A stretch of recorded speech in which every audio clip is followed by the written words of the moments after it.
ವರ್ಚಸ್ಸಿನ ದೇಶವಾದಂಥ ದುಬೈಯನ್ನ target ಮಾಡಿ Iran ಸತತವಾಗಿ attack ಅನ್ನ ಮಾಡ್ತಾ ಇದೆ. ಇದೀಗ ಮರೀನಾ ಟವರ್ ಧಗಧಗ ಅಂತ ಹೊತ್ತಿ ಉರಿತಾ ಇದೆ. ಟಾರ್ಗೆಟ್ ಮಾಡಿದೆ ದುಬೈಯನ್ನ ಇರಾನ್. ಮರೀನಾ ಟವರ್ ಧಗಧಗ. ಶ್ರೀಮಂತ ದೇಶದ ಗಗನಚುಕ್ಕಿ ಕಟ್ಟಡಗಳೇ ಧಮಾರಾಗ್ತಾ ಇದೆ. ಕುವೈತ್ನಲ್ಲಿ ಅಮೆರಿಕರನ್ನ ಗುರಿಯಾಗಿಸಿ ದಾಳಿಯನ್ನು ನಡೆಸಲಾಗಿದೆ. ದುಬೈ ಗುರಿಯಾಗಿಸಿಕೊಂಡು ಮತ್ತೆ ಇರಾನ್ ಅಟ್ಯಾಕ್ ಮಾಡ್ತಾ ಇದೆ. ಬಹುಮಹಡಿ ಕಟ್ಟಡಗಳ ಮೇಲೆ ರಣಭೀಕರ ದಾಳಿಯನ್ನು ನಡೆಸಿದೆ ಇರಾನ್. ಕ್ಷಿಪಣಿ ದಾಳಿಗೆ ಹೊತ್ತಿ ಉರಿದ ದುಬೈ ಮರೀನಾ ಟವರ್. ಮರೀನಾ ಟವರ್ನಲ್ಲಿದ್ದ ನಾಗರಿಕರು ಫುಲ್ ಗಲಿಬಿಲಿಯಾದ್ರು. ಮಧ್ಯರಾತ್ರಿ ಮಿಸೈಲ್ಗಳ ಹಾರಿಸಿರುವ ಇರಾನ್ ಸೇನೆ. ದಟ್ಟ ಹೊಗೆ ಕಾಣಿಸಿಕೊಂಡು ಗಾಬರಿಯಾದ ನಾಗರಿಕರು. ಬರೋಬ್ಬರಿ 90 ಅಂತಸ್ತಿನ ವಸತಿ ಗಗನಚುಕ್ಕಿ ಕಟ್ಟಡ. ದುಬೈನ ಎತ್ತರದ ಬಿಲ್ಡಿಂಗ್ ನಲ್ಲಿ ಇದು ಸಹ ಒಂದು. ಅತ್ತ ಸೌದಿ ಅರೇಬಿಯಾದ ರಾಜಧಾನಿ ಮೇಲೂ ಅಟ್ಯಾಕ್ ನಡೀತಾ ಇದೆ. ರಿಯಾದ್ ನಗರದ ಮೇಲೆ ನಿರಂತರವಾಗಿ ಕ್ಷಿಪಣಿ ದಾಳಿ ನಡೆಸ್ತಾ ಇದ್ದಾರೆ. ಯುಎಸ್ ರಾಯಭಾರ ಕಚೇರಿ ಗುರಿಯಾಗಿಸಿ ಅಟ್ಯಾಕ್ ಅನ್ನು ನಡೆಸ್ತಾ ಇರುವಂತದ್ದು. ಯುಎಸ್ ರಾಯಭಾರ ಕಚೇರಿಯನ್ನ ಗುರಿಯಾಗಿಸಿ ಇರಾನ್ ಅಟ್ಯಾಕ್ ಅನ್ನ ಮಾಡ್ತಾ ಇದೆ. ನಿಮ್ಮ ನೆಲದಿಂದ ದಾಳಿಯಾದಲ್ಲಿ ಮಾತ್ರ ಅಟ್ಯಾಕ್ ಎಂದಿದ್ದಂತ ಇರಾನ್ ಕಳೆದ ರಾತ್ರಿಯಿಂದ 3 ದೇಶಗಳ ಮೇಲೆ ಇರಾನ್ ದಾಳಿಯನ್ನ ನಡೆಸಿದೆ. ಟಾರ್ಗೆಟ್ ದುಬೈ ಮರೀನಾ ಟವರ್ ಸಹಿತ ದಗದಗ. ನೋಡಿ, ನಿನ್ನೆ ಅಷ್ಟೇ ಇರಾನ್ ಅಧ್ಯಕ್ಷ ಹೇಳ್ತಾರೆ, ಪೆಜೆಶ್ಕಿಯಾನ್ ಮಾತನಾಡ್ತಾರೆ, ನಾವು ಅಮೆರಿಕದ ನೆರೆಹೊರೆಯ ರಾಷ್ಟ್ರಗಳ ಮೇಲೆ ದಾಳಿಯನ್ನ ನಡೆಸಿದ್ದಕ್ಕೆ ಕ್ಷಮೆಯನ್ನ ಕೇಳ್ತೀನಿ ಅಂತ ಹೇಳ್ತಾರೆ ಇರಾನ್ನ ಅಧ್ಯಕ್ಷ. ಬಟ್ ಇಲ್ಲಿ ಮತ್ತೆ ದುಬೈ ಮೇಲೆ ದಾಳಿಯನ್ನ ನಡೆಸಿರುವಂತದ್ದು ಕಾಣಿಸ್ತಾ ಇದೆ. ಹಾಗಾದ್ರೆ ಇರಾನ್ನ ಒಂದು ನೀತಿ ಯಾವ ರೀತಿಯಾಗಿದೆ, ನೈತಿಕತೆ ಅನ್ನೋದು ಯಾವ ರೀತಿಯಾಗಿದೆ ಅನ್ನೋದನ್ನ ಇಲ್ಲಿ ತೋರಿಸ್ತಾ ಇದೆ ಇರಾನ್ ದೇಶ. ಯಾಕಂದ್ರೆ ನಿನ್ನೆ ಅಷ್ಟೇ ಕ್ಷಮೆಯನ್ನ ಯಾಚಿಸ್ತಾರೆ.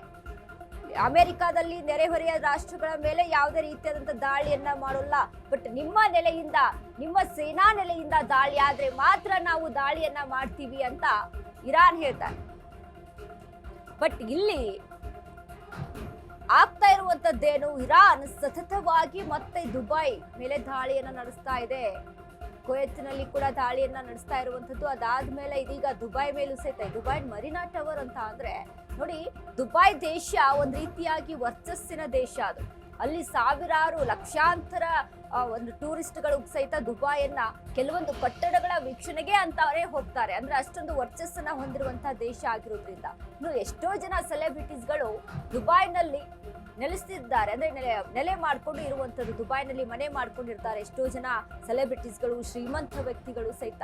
ಬಟ್ ಇಲ್ಲಿ ದುಬೈಯನ್ನ ವರ್ಚಸ್ಸು ಹಾಳು ಮಾಡ್ತಾ ಇದೆ ಇರಾನ್ ದೇಶ ಅಂತ ಹೇಳ್ಬೋದು. ಬಟ್ ಇದರಿಂದ ನೋಡಿ, ಒಂದು ವಿಚಾರ ಇಲ್ಲಿ ಗಮನಿಸ್ಬೇಕು.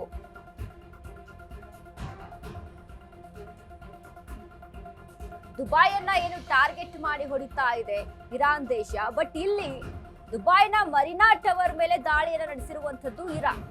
ಮಧ್ಯರಾತ್ರಿ ಮಿಸೈಲ್ಗಳನ್ನ ಹಾರಿಸಿದೆ ಇರಾನ್ ಸೇನೆ. ಬಟ್ ಇದರಿಂದ ಅಲ್ಲಿ ಇರುವಂತ ಎಷ್ಟೋ ಜನರು ಗಾಬರಿಗೊಂಡಿದ್ರು ಅನ್ನುವಂತ ಇನ್ಫಾರ್ಮೇಶನ್ ಸಿಗ್ತಾ ಇರುವಂತದ್ದು. 90 ಅಂತಸ್ತಿನ ವಸತಿ ಗಗನಚುಕ್ಕಿ ಕಟ್ಟಡ ಇದು. ದುಬೈನ ಎತ್ತರದ ಬಿಲ್ಡಿಂಗ್ ನಲ್ಲಿ ಇದು ಸಹ ಒಂದು ಪ್ರಮುಖವಾದಂತ ಕಟ್ಟಡ.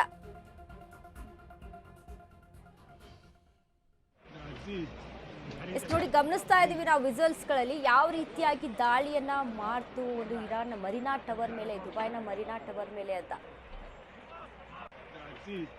ಇರಾನ್ ನಿನ್ನೆ ಅಷ್ಟೇ ಹೇಳಿತ್ತು, ಪೆಜೆಶ್ಕಿಯಾನ್ ನಿನ್ನೆ ಅಷ್ಟೇ ಮಾತಾಡಿದ್ದು. ಅಂದ್ರೆ ನಿಮ್ಮ ನೆಲೆಗಳಿಂದ, ಅಮೆರಿಕದ ನೆರೆಹೊರೆ ರಾಷ್ಟ್ರಗಳ ನೆಲೆಗಳಿಂದ ದಾಳಿ ಆದ್ರೆ ಮಾತ್ರ ನಾವು ದಾಳಿಯನ್ನ ಮಾಡ್ತೀವಿ.